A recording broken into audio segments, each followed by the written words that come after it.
말씀 보겠습니다. 잠언 22장 15절 말씀입니다. 같이 읽겠습니다. 아이의 마음에는 미련한 것이 얽혔으나 징계하는 채찍이 이를 멀리 쫓아내리라. 아멘. 잠언 22장 15절 마음의 미련을 쫓아내는 채찍이라는 제목으로 말씀 보도록 하겠습니다. 신자는 자녀를 하나님의 말씀으로 양육하기 위해 힘쓰는 자입니다. 무엇보다도 말씀을 통해서 교육하고 적절한 징계로 지도하는 일에 힘씁니다. 이렇게 할 때 그의 미련한 것이 벗겨져서 참으로 복된 삶을 살게 될 것임을 알기 때문입니다. 오늘 본문을 통해서 이에 대해 함께 살펴보도록 하겠습니다. 오늘 잠언 기자는 아이의 마음에는 미련한 것이 얽혔으나 징계하는 채찍이 이를 멀리 쫓아낼 것이라고 말합니다. 이것을 타번역본에서는 어린아이의 마음은 어리석기 짝이 없지만 가르침의 막대기가 어리석음을 멀리 쫓아낼 수 있다라고 번역하고 있습니다. 본문은 징계하는 채찍이 미련한 것을 멀리 쫓아낸다는 표현을 통해서 자녀를 양육할 때 신자가 가져야 할 태도가 무엇인지를 강조하고 있습니다. 이것은 신자가 사랑하는 자녀를 양육할 때 적절한 징계를 통해서 그가 하나님을 떠나 죄악의 길로 가지 않도록 잘 지도해야 한다는 것을 교훈하고 있는 말씀이라고 할 수 있겠습니다. 먼저 본문은 아이의 마음에는 미련한 것이 얽혀 있다고 말합니다. 여기서 미련한 것은 에웰레트라는 단어를 사용하고 있는데 이것은 어리석음이라는 의미를 가지고 있습니다. 특히 이 단어는 어리석은 자의 어리석음에 대해서 강조할 때 사용되거나 불경건에 대해서 사용되는 단어입니다. 그리고 얽혀 있다는 카샤르라는 단어를 사용하고 있는데 이 단어는 함께 매다, 묶다, 연합하다 등의 의미를 가지고 있습니다.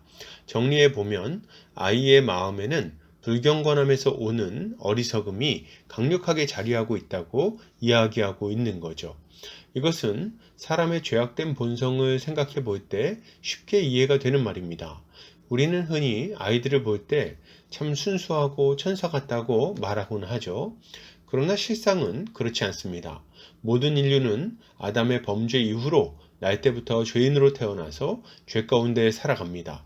성경은 만물보다 심히 부패한 것이 사람의 마음이라고 고발하고 있는데 이것은 아이라고 해도 다르지 않습니다. 우리는 더없이 순수해 보이는 어린 아이들이 배우지 않았음에도 불구하고 거짓말하고 핑계를 대고 시기하고 질투하는 것을 보게 됩니다. 왜 그럴까요? 모든 사람은 태어날 때부터 타락한 본성을 가지고 태어나기 때문에 그렇습니다.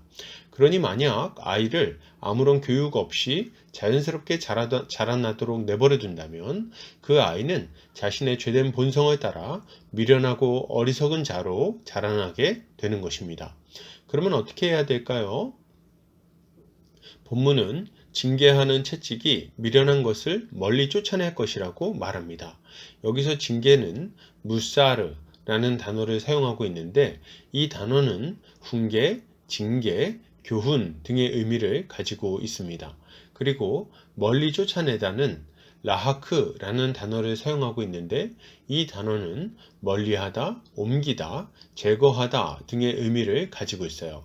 그러니까 정리해 보자면 아이가 어리석은 모습으로 살아가려고 할 때 적절한 훈계와 징계가 주어질 때 그 아이의 미련함은 벗겨지고 사라지게 될 것이라고 말하고 있는 것입니다. 이것은 자녀가 자신의 죄성을 따라 죄악의 길로 걸어가려고 할 때 그 인도자 되는 부모가 그를 징계함으로 그 길에서 돌이키도록 만들어야 한다는 말을 하는 것입니다. 이때 우리가 오해하지 않아야 되는 게 있어요. 그것은 아이를 무조건 때린다고 해서 아이가 바른 길로 가는 것이 아니라는 점입니다. 본문에서 강조하고 있는 징계는 그 의미 안에 훈계와 교훈이 들어가 있습니다. 그러니까 자녀에게 회초리를 치는 것은 올바른 훈계와 교훈을 줄 때 비로소 적절한 효과를 가질 수 있다는 거죠. 이것을 생각해 볼 때 우리는 자녀를 양육함에 있어서 무엇에 주의해야 하는지를 잘 알 수가 있습니다. 첫째로 우리가 자녀를 양육함에 있어서 가장 먼저 힘써야 할 것은 하나님의 말씀을 가르치는 것입니다. 특별히 우리는 예수 그리스도의 십자가 복음을 힘써 가르쳐야 되겠어요.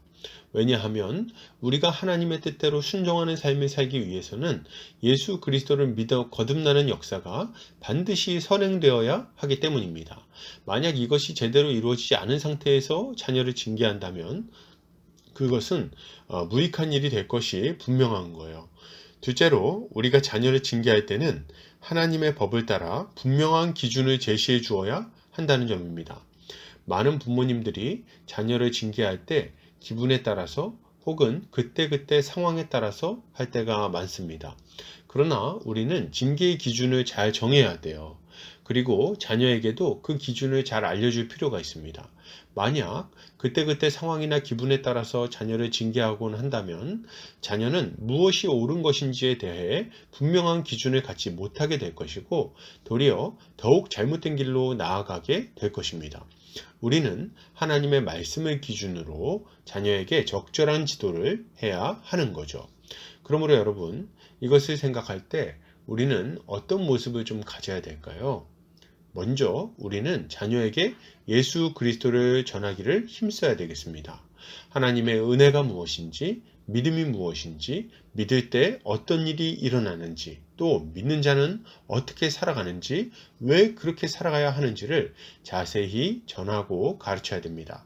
이렇게 할 때 우리는 하나님이 맡기신 자녀를 주의 뜻대로 양육할 수 있는 거예요. 그리고 이렇게 복음을 잘 가르치는 동시에 우리는 자녀가 미련하고 어리석은 죄의 길로 빠지지 않도록 적절하게 지도해야 되겠습니다. 이때 중요한 것은 하나님의 거룩한 법을 기준으로 삼아야 된다는 거예요. 자녀가 하나님을 경외하며 하나님을 사랑하는지, 혹은 그렇지 않은지, 혹은 이웃을 사랑하고 섬기려고 하는지, 혹은 그렇지 않은지, 이런 것을 기준으로 삼아야 된다는 거죠. 많은 경우 믿는 부모임에도 불구하고 아이가 공부를 열심히 하면 칭찬하고 공부를 좀 못하면 혼내곤 합니다. 그러나 아니요. 우리가 기준으로 삼아야 하는 것은 이런 세상적인 기준이 아닙니다. 만약 열심히 공부해서 최상위권 대학에 들어갔는데 그 실력으로 범죄하는 삶을 살아간다면 그러면 어떻습니까? 칭찬받을 만한 사람이 된 건가요? 반대로 하나님을 사랑하고 이웃을 사랑하며 섬기는 삶을 살아가고 있는데 세상적으로 볼 때는 공부도 좀 못하고 돈도 좀 못 벌었다면 그러면 징계를 받아야 됩니까? 이것은 정말 말도 되지 않는 기준인 거예요. 저는 지금 학생이 공부하지 않아도 된다는 말을 하는 것이 아닙니다. 미래를 준비하지 않아야 된다는 말을 하는 것도 아니에요. 부모는 자녀가 자신의 미래를 잘 준비할 수 있도록 지도할 필요가 있습니다. 그러나 진정 중요한 것이 무엇인지를 알고 자녀를 양육해야 한다는 말을 하고 있는 거죠. 자녀가 공부를 잘합니까? 성실하게 노력하나요? 네, 좋은 일입니다. 감사한 일이죠. 그러나 이기적인 욕심꾸러기가 되도록 가르치지 않으시기를 바랍니다. 자녀가 만약 하나님의 가르침을 우습게 여기고 세상의 마음을 빼앗기고 있다면 그를 징계해야 되겠어요. 아직 부모의 손 아래 있을 때 징계하지 않는다면 그 아이는 더 큰 부와 권력을 얻었을 때 하나님을 떠나 멸망의 길로 걸어가게 될 것이기 때문입니다. 그러나 만약 우리가 하나님의 법을 따라 자녀를 잘 지도하고 훈계한다면 그러면 어떻게 되겠습니까? 자녀는 그 죄악의 길에서 벗어나 하나님께 순종하는 의로운 삶을 살게 될 것이고 하나님의 다스림 가운데 풍성한 복을 누리게 될 것입니다. 결론을 드립니다. 여러분, 자녀를 주의 훈계로 잘 양육합시다. 그가 죄악의 길에 빠지지 않도록 하나님의 법을 가르치고 그것을 기준으로 지도하고 징계합시다. 이렇게 할 때 우리의 자녀들은 하나님의 복된 백성으로 잘 세워지게 될 것입니다. 오늘 하루 주님의 은혜 가운데 승리하는 하루 되시기를 주님 이름으로 축복합니다.